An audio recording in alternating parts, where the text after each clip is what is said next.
Comencé con este ciclo de conferencias que me ha obligado a reestudiar un tema del que me ocupé hace 40 años, porque este libro tiene 40 años. Escribió con motivo de la ley 17711. En la ley 17711, tomando como base una recomendación del Tercer Congreso Nacional de Derecho Civil que se había reunido en Córdoba en 1961, donde se había presentado por Guillermo Borda una ponencia referida al problema de la retroactividad o irretroactividad de ley, y se aprobó un despacho con una recomendación que prácticamente reproducía toda la ponencia, salvo un último párrafo vinculado con las normas supletorias en las relaciones contractuales. Fue lo único que votó negativamente el Tercer Congreso Nacional de Derechos Civiles. Y luego, cuando se sancionó la ley 17711, la participación que tuvo en la comisión Guillermo Borda llevó a que se adoptara para las reformas del código aquella recomendación, pero con el párrafo que el Congreso había excluido. Esta es la historia del problema. Para completar esa parte de la historia, así como ha hecho referencia quien me presentó a Rubier, tenemos nosotros que vincular a Borda con Rubier, porque Borda es quien nos trae a la Argentina, a la legislación argentina, las ideas de Rubier y los principios que él preconizaba. Borda no fue el primer argentino que conoció la obra de Rubier, no fue el primer argentino que la mencionó en algún trabajo suyo. Hay un libro muy olvidado de Juan II Areco. Su doctorado fue sobre el problema de la retroactividad en materia contractual. Publicado por el editorial Kraft en la década del 40, fue su tesis doctoral. Lo prologa el profesor Raices, que había sido el maestro de Areco. Y es una muy buena obra, aunque no es lo más adecuado simplemente para el estudio del actual artículo 7. Él demuestra conocer las doctrinas de Rubier, le dedica 2 o 3 páginas, pero no preconiza esas soluciones a Areco. Pero demuestra también conocer con profundidad el problema histórico del choque entre 2 principios que van a cambiar todavía este día de hoy, que son el de la irretroactividad por un lado y el principio del efecto inmediato de las nuevas leyes. Todo legislador piensa que las normas que consagra son mejores que las normas anteriormente vigentes.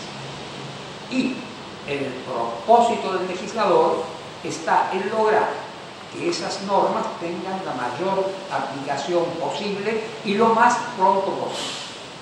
En materia de choque de ley con ley, nosotros no debemos olvidarnos que hay un primer paso donde todavía no choca la ley con ninguna ley anterior. Es decir, no es que no hayan existido antes de la ley, que es una expresión del derecho positivo, normas regulatorias de derechos, pero están solo en costumbres. Y las primeras leyes vienen a reemplazar esa regulación de costumbres por una regulación expresa legal. En esa primera etapa se ha dicho de los primeros legisladores o codificadores que daban leyes con efectos retroactivos. Y así se cita, y lo cita Areco mencionando otros estudios, por ejemplo, al Código de Murales. Pero es normal y es lógico, porque si no hay problema que surgía que te hace sonreír. Que en la enseñanza yo he partido siempre el Código de Hammurabi en muchos temas.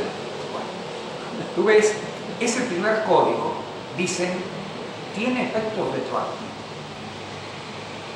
¿Por qué? Porque viene a reemplazar una ley no escrita. Y el primer legislador viene a fijar como ley cosas que todavía no eran ley positiva. Y en su obra o consagra soluciones que coinciden con las costumbres imperantes, en las cuales no hay ningún problema porque no hay conflicto entre la costumbre y la ley que se consagra, o lo que pretende precisamente es corregir costumbres que considera inadecuadas, y al corregirlas se proyecta en su campo de aplicación hasta los casos anteriores, precisamente pensando que como ley natural no podían esas costumbres ser protegidas de ninguna manera. Y esa primera etapa de retroactividad, porque eran efectivamente retroactivas esas leyes, se prolonga durante muchos siglos. Se cita también en esto una consulta que al legislador hebraico, Moisés, que era el decálogo, le formula un grupo de mujeres que quedaban excluidas por las costumbres de la herencia, diciendo es injusto que se entregue toda la herencia a los varones. Y Moisés aprueba el pedido haciendo que la herencia vaya también. Esto se cita así, yo no he visto esa ley de Moisés, pero la citan los historiadores. Aprueba que se haga y que tiene también efectos retroactivos porque es aplicable a casos anteriores al momento en el que se pronuncia Moisés. Esto es simplemente para darles esta idea. En la primera etapa, que es costumbre y ley, prevalece siempre la ley por encima de la costumbre. El legislador trata de encontrar lo más prontamente posible la solución a los problemas. ¿Qué sucede con el tiempo? Empieza a advertirse que la sanción de nuevas leyes que operaran retroactivamente en algunos campos del derecho, especialmente primero en el derecho penal, va a afectar situaciones donde, no habiendo existido ninguna prohibición para cierto actuar, se incluía pena o castigo a ese actuar por considerarlo ilícito. Entonces va a terminar consagrándose aquella frase latina: nulum crimen nulla pena sine lege previa. Es decir, que en el campo del derecho penal se consagra y sigue manteniéndose hasta el día de hoy como una cosa casi sagrada, de que la ley no puede operar retroactivamente, la ley sancionadora, y castigar cosas que antes no se habían previsto como ilícitas. Los problemas más graves no se presentan en ese momento, pero ya se comienza a hablar aún en el campo del derecho privado, y lo hago Cicerón, que no es legislador, pero que tiene sus tratados, tiene menciones sobre que la ley no debe ser retroactiva. Y tiempo después se empiezan a encontrar constituciones de los emperadores, el primero Teodosio, hablando de que la ley no puede operar retroactivamente sobre situaciones que ya han sido cumplidas o consumadas. Sin embargo, en el curso de la historia nos vamos a encontrar periodos en los cuales, por distintas razones, la situación social sufre quiebre. Y en esos momentos de quiebre se pretende reemplazar, aún con efectos retroactivos, toda la legislación o gran parte de la legislación vigente en aquello que se considera que ocasiona grave daño social. Lo vemos a eso en la Revolución Francesa, donde se altera sustancialmente una serie de derechos que estaban consolidados con leyes que se las proclama como leyes retroactivas. Sin embargo, aún las asambleas revolucionarias, un par de años después de la revolución, 2 años en los que la aplicación de manera retroactiva de las leyes causa graves daños en el Estado, incluso en lugar de corregir males del todo, ocasionan nuevos males, empiezan a derogar las leyes retroactivas. Y esta corriente se va a proyectar en el Código Civil francés, donde en el artículo 2 del Código, de manera terminante, se establece la irretroactividad en las leyes civiles. De ahí en adelante, durante mucho tiempo, la doctrina se preocupa principalmente de la irretroactividad. La ley no puede ser retroactiva. Y se buscan teóricamente fundamentos para justificar esa retroactividad.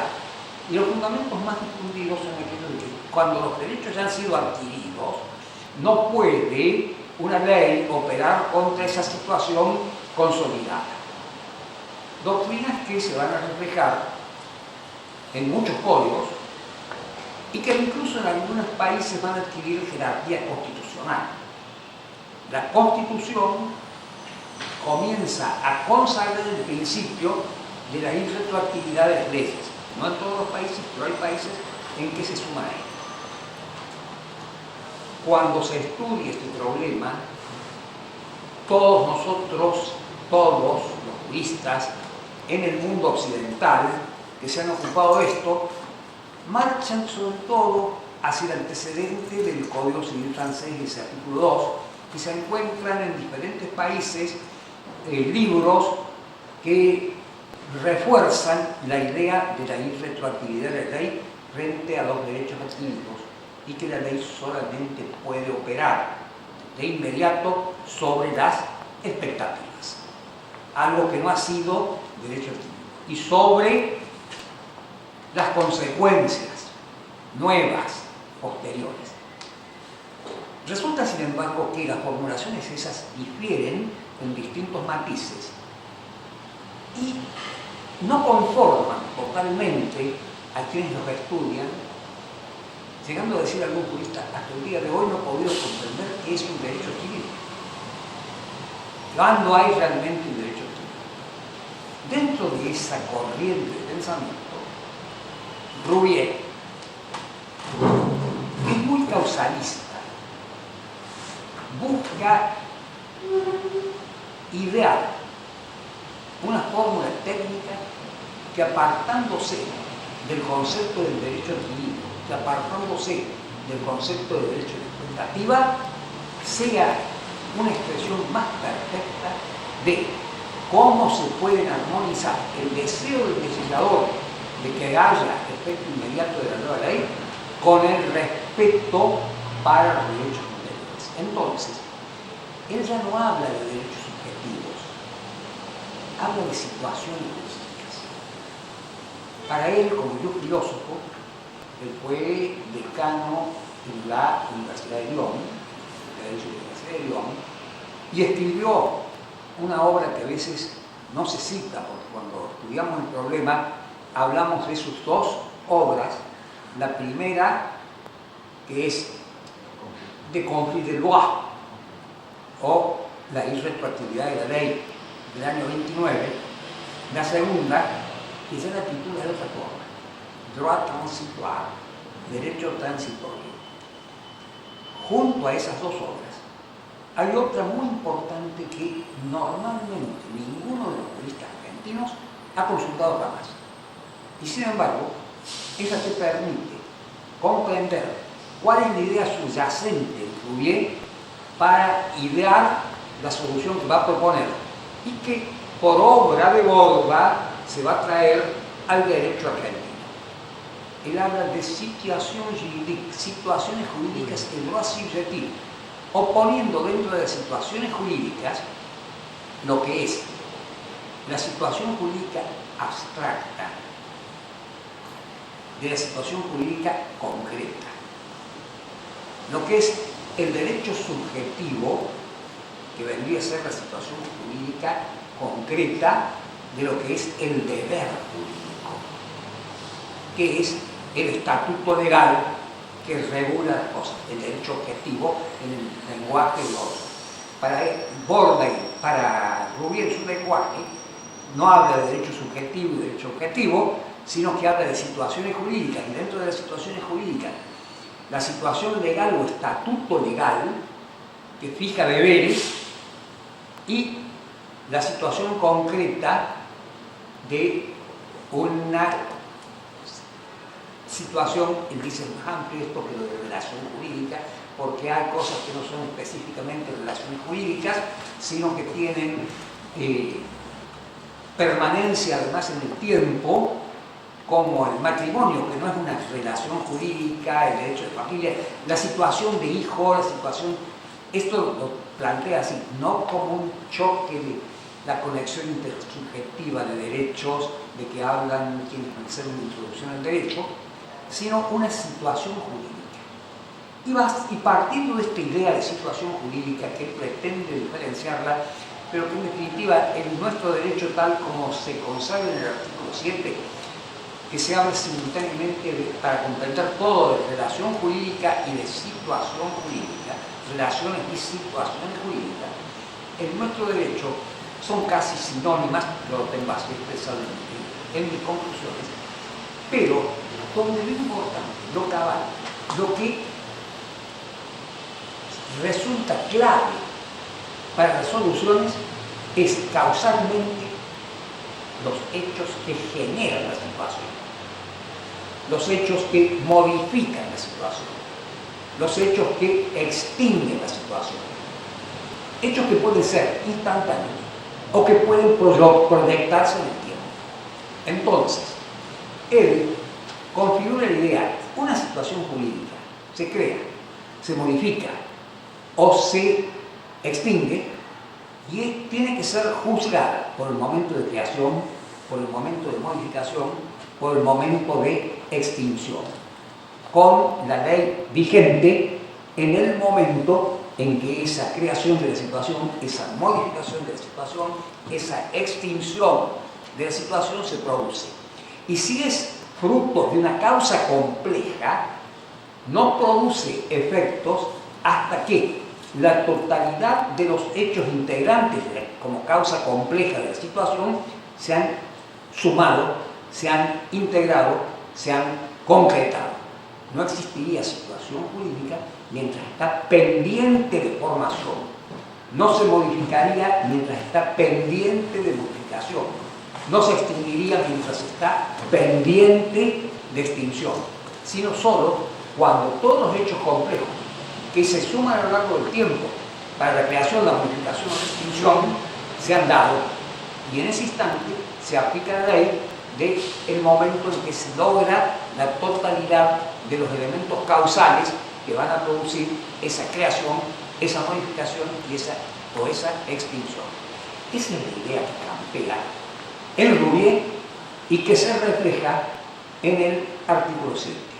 Entonces, todo lo que nosotros vamos a extraer y lo van a ver en estos cuadros, está atendiendo al momento en que se integran los elementos constitutivos y al juzgamiento por la ley en el momento ese.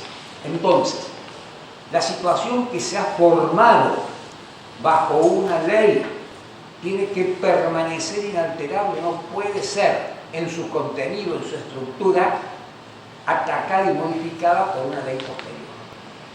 Pero si la situación es permanente, produce efectos. Los efectos que haya producido mientras estaba vigente la primera ley van a quedar consolidados también. Pero a partir de la entrada en vigencia de una nueva ley que cambie los efectos que puede producir esa situación, tendrá que regirse en sus efectos, no en su constitución, no en su contenido, sino en sus efectos, por la ley nueva. Este es el principio inspirador que ustedes van a ver reflejado en las distintas etapas del cuadro que se traza. Esto es lo que el artículo 3, hoy 7, trae al derecho argentino. El derecho argentino, en sus artículos 3, 4, 5, Código de Leyes 40, 44 y 40, 45, que fueron derogados por la ley 1711, había sido construido sobre la base de la distinción entre derechos adquiridos y derechos de espectáculo. Ahora, a partir del año 68, el paso de una ley a otra se rige por el momento de constitución, de modificación o de extinción de la relación jurídica. Pero todo esto está pensado para el choque de pase de una ley a otra ley. Se reemplaza esta ley por otra ley. Ya hemos hecho alguna referencia a lo que en el momento inicial del dictado de leyes existía. Silencio previo, no había ley escrita. Y la nueva norma, la que sancionaba el legislador primigenio, era la primera, era el choque de silencio con ley. Y frente a eso, el primer legislador lo estudiaba como algo que iba a producir efectos inmediatos sin preocuparse de que fuera o no retroactivo. ¿Qué pasa, en cambio, cuando hay el paso de una ley vigente a un silencio? Este es un problema que a mí me ha desasosegado. Y me ha desasosegado porque en el cambio del Código de Vélez por este nuevo código se han provocado más de 1 millar de silencios. Sí. Ahí está una planilla que indica todos los artículos que no tienen ningún correlato. No hay correlato. He leído un muy buen trabajo de Julio César Rivera, publicado en el Dial hace menos de una semana, donde su preocupación se extiende no a artículos aislados, sino a toda una ley, porque dice se derogó la ley 14.394 y eso deja fuera el bien de familia. No es tan exacta la afirmación de Julio César Rivera en este punto, porque está reemplazado eso un poco por la protección de la vivienda de la familia.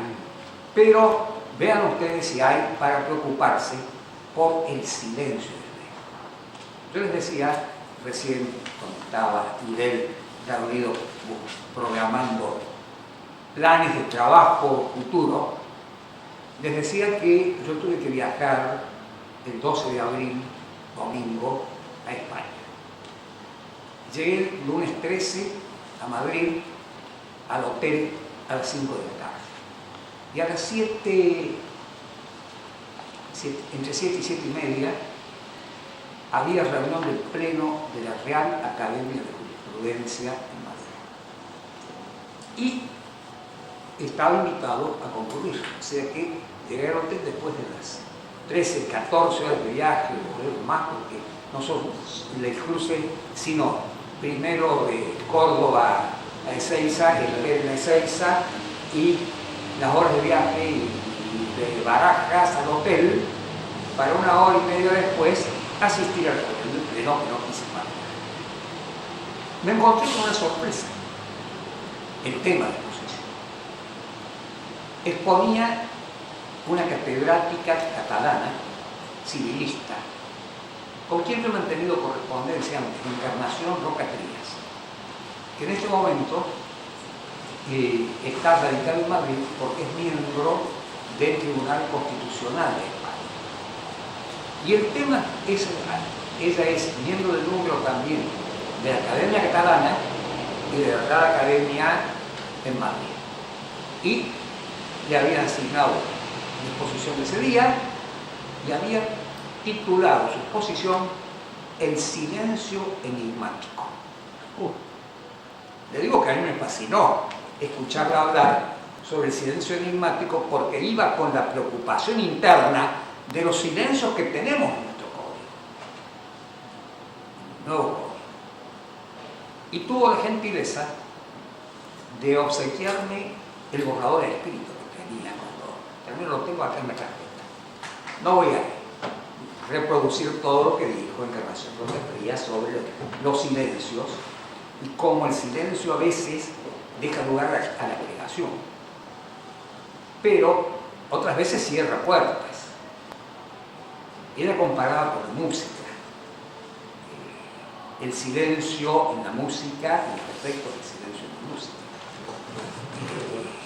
Hablaba de una obra de Sostakovich. Bueno, pero eso, les digo, no es El problema es que para mí seguía carcomiéndome qué pasa con los silencios del código. Entonces, buscando las cosas, digo, ¿qué pasaba en el código con los silencios? ¿Qué posición adoptó Dalmacio Vélez cuando debió reemplazar una legislación inexistente?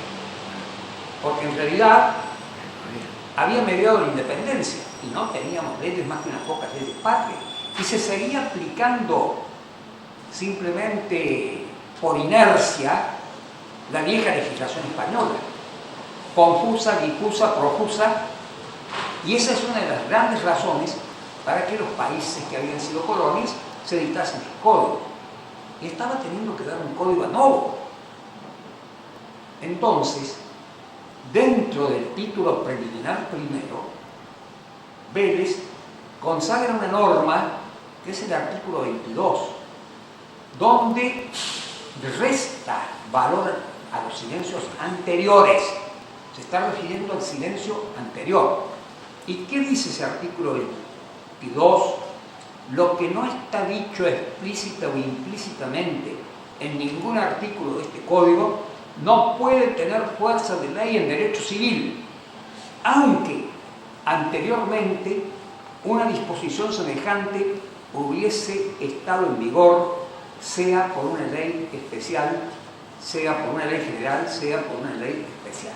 Y cita el Código de Baden para justificar esta posición de un legislador que borra todo lo anterior porque no existía nada, porque en realidad había silencio, y ese silencio no podía convertirse en ley.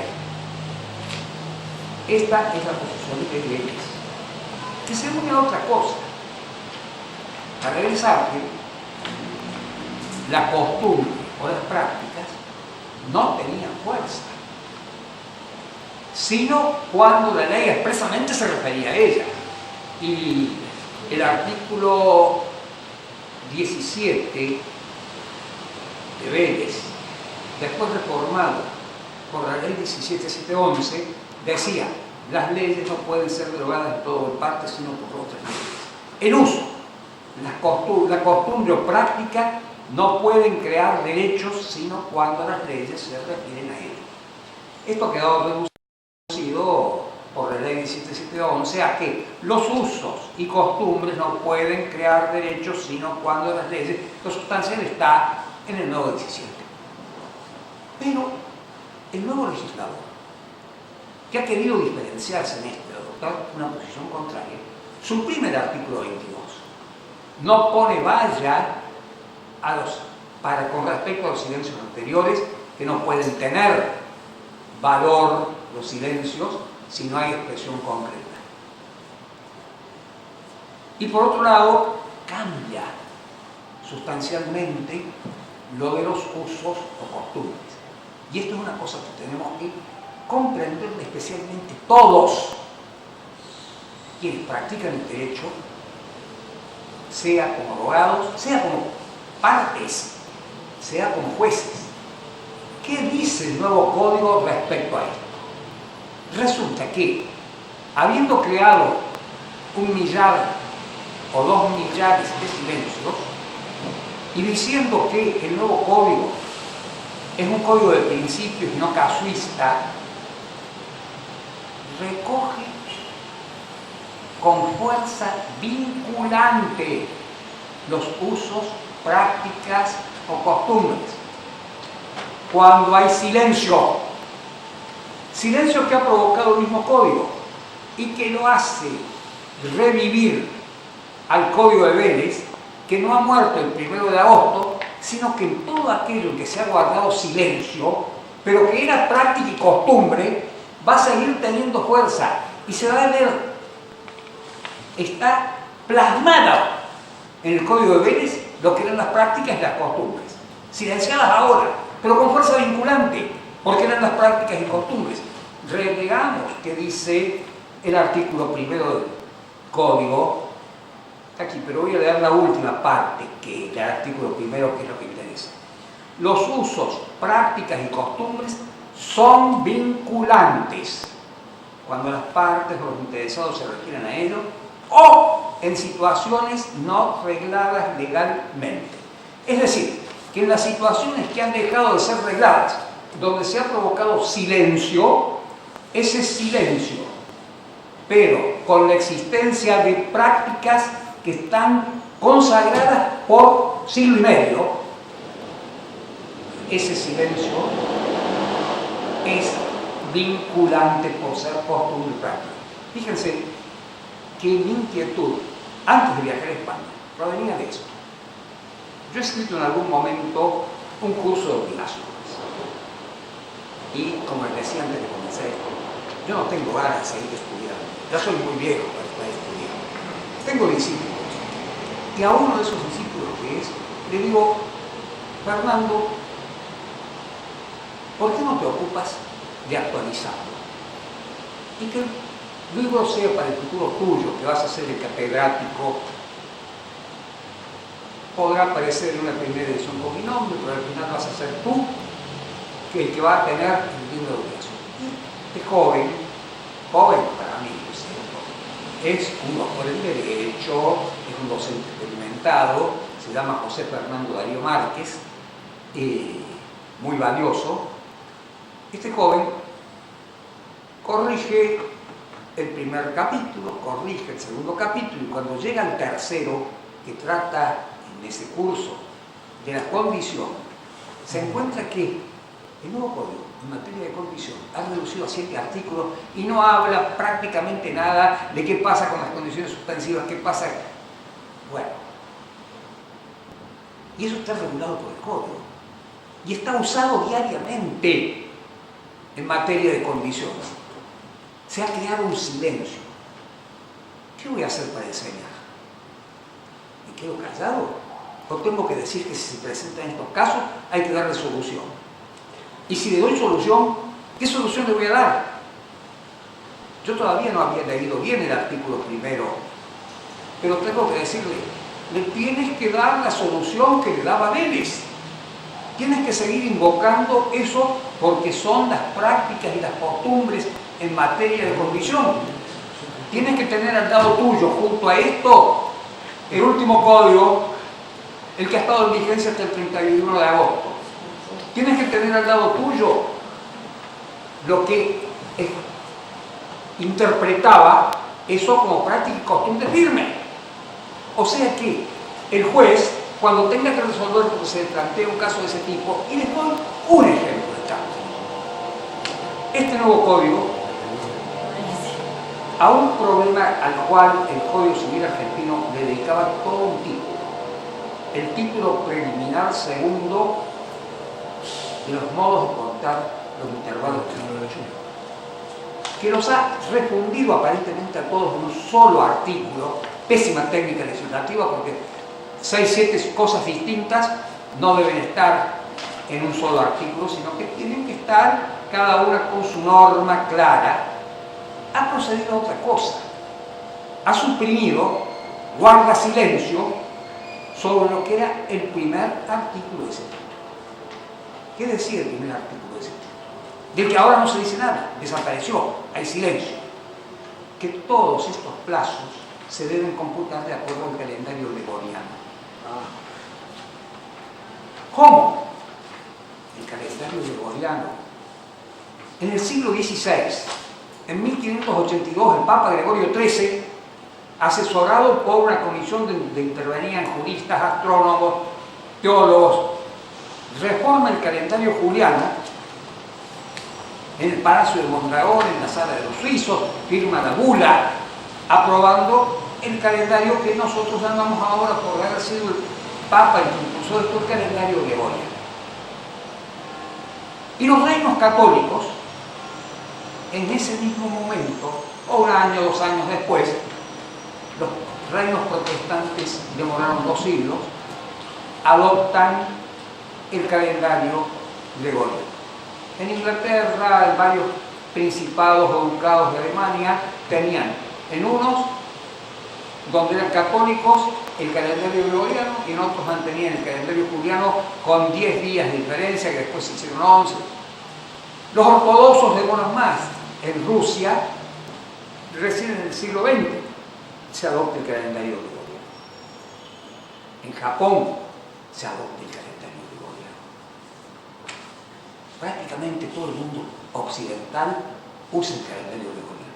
Queda Israel, que tiene el calendario judío. Quedan países árabes, que tienen otro calendario. Pero nosotros, ¿desde cuándo lo tenemos? Resulta que en España y Portugal, en ese momento, había un solo rey. Felipe II era el rey de España y rey de Portugal. Y da una real orden, mandando a aplicar en sus dominios el calendario gregoriano. Y desde ese día, en España y Portugal y toda la América hispánica o portuguesa, desde el siglo XVI, hace más de 400 años, la práctica es usar el calendario gregoriano. Y aquí, nosotros, que teníamos una buena norma que decía claramente que se utiliza, es decir, señores, vamos a seguir teniendo 12 meses, ¿o no? Vamos a seguir teniendo meses de 28, 29, 30 o 31 días, ¿o no?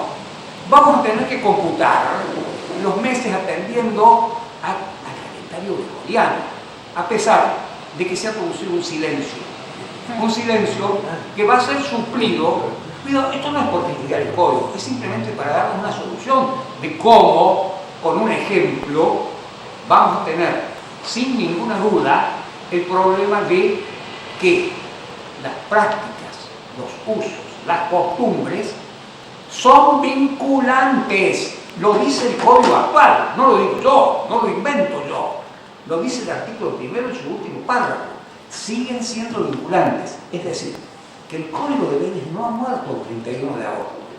Todos los usos, prácticas y costumbres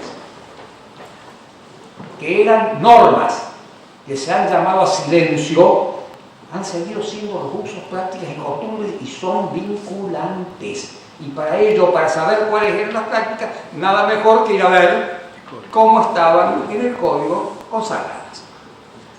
Este es uno de los puntos que yo quería aquí hacerles especial indicación, porque yo podría detenerme, y van quedando pocos minutos, estoy viendo la hora, podría haberme detenido en seguir analizando los problemas que están en ese cuadro, pero que con el cuadro a ustedes les va a resultar fácil comprender.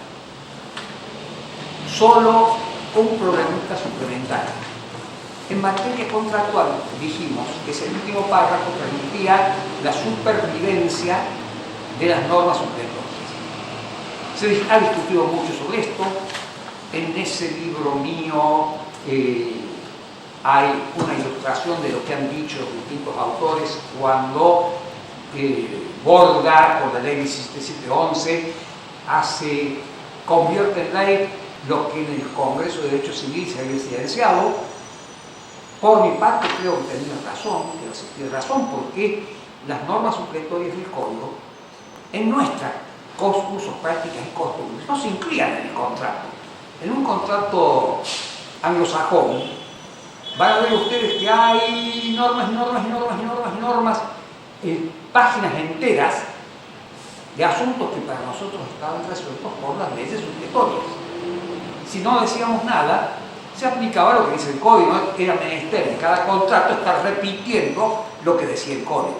Entonces, salvo que uno quisiera apartarse de lo que era la norma supletoria, como ocurría en materia de mora, que el código exigía la interpelación, el código de Vélez, y que la ley 17711 consagró la mora automática.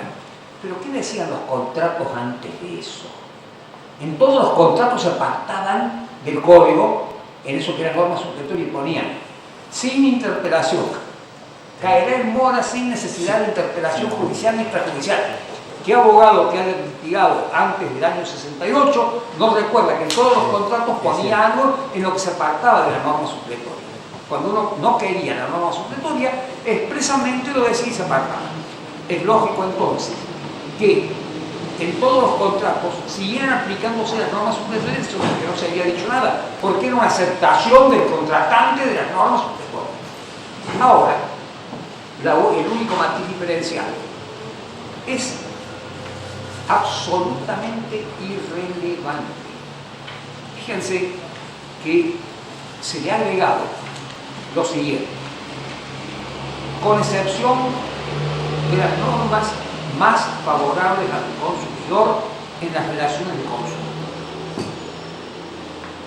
Yo creo que las normas favorables al consumidor en las relaciones de consumo operan retroactivamente, pero no son normas supletorias, forman un estatuto legal, son normas imperativas, para muchos incluso de orden público, es decir, que no tienen nada que hacer en ese párrafo, es absolutamente innecesario. Lo diga o no lo diga, las normas protectoras del consumidor, que no son normas supletorias, operan de manera retroactiva y tienen efecto inmediato, sin hacer que son de aplicación inmediata, pero no son normas supletorias. No era menester agregar nada ahí en ese artículo 7. Dejamos eso, vean ustedes que sin embargo todas las cosas son susceptibles de discusión. Yo esto lo dije en Tucumán el día 8 de mayo, a esa observación, y un abogado consumista o consumerista tucumano me escribió un mail diciendo: no, pero que hay que proteger al consumidor. Y yo le contesté ese mail: me parece muy bien que usted tenga inquietudes de los abogados, muchas veces contribuyen a descubrir silencios, a impulsar jurisprudencia donde no se había dicho nada,